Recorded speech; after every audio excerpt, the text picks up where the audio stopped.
Widener graduated from Harvard. And so at that time, Harvard wasn't like nearly as diverse as it is today. And it was pretty common for the students of Harvard to be extremely wealthy. So after graduating, he went on a 5-year book tour of Europe. Apparently his passion was rare books. And so he wanted to find like a Gutenberg Bible and Francis Bacon's original works. And so, but after 5 years of gallivanting around Europe, his parents decided that it was time for him to come home to become serious, maybe like accept his inheritance, I don't know.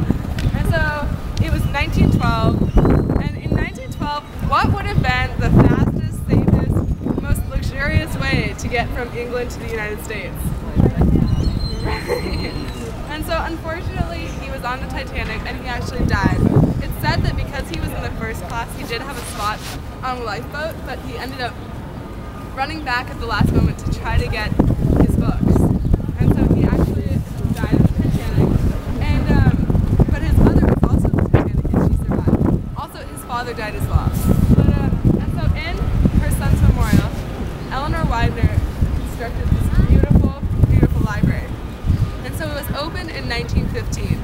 And the thing is Eleanor Widener though had 3 stipulations to building this building. The first one was that no piece of brick nor mortar nor stone shall ever be moved from this original foundation. And the thing is she saw that Harvard was always willing to tear down one building for the next best thing. And she never wanted that to happen to her son's memorial.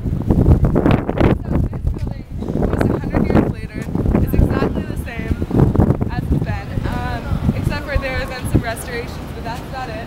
And predictably, it will remain here. The thing is that's interesting though, is as I said, this is the largest library, but it doesn't look that big. The thing is it actually goes 4 stories underground and about 1/4 of a mile in every direction. And so you can be utterly lost in there. It said that if you take all of the bookshelves in Widener from side to side, it covers 5 miles.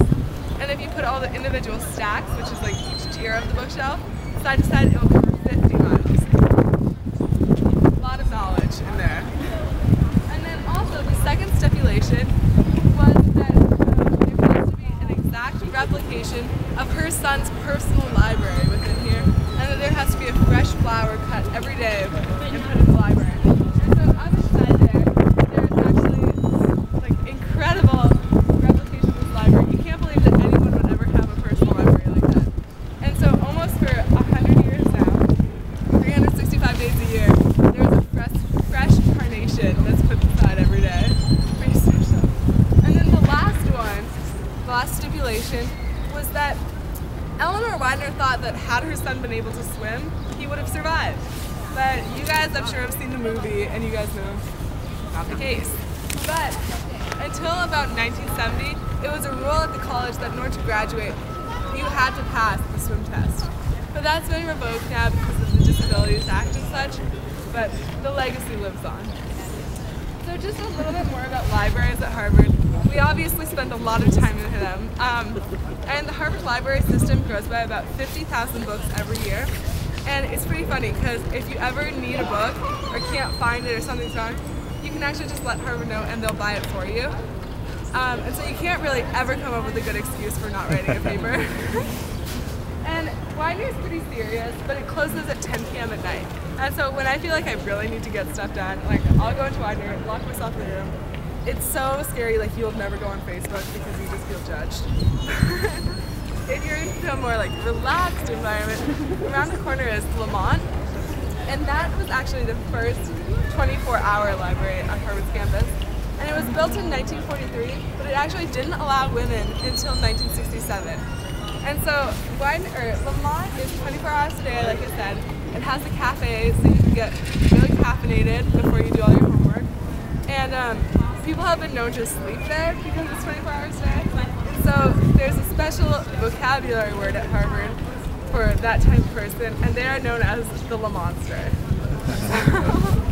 Okay, next we're heading off for our last stop. As always, coming to the end, so if you have any questions, let me know.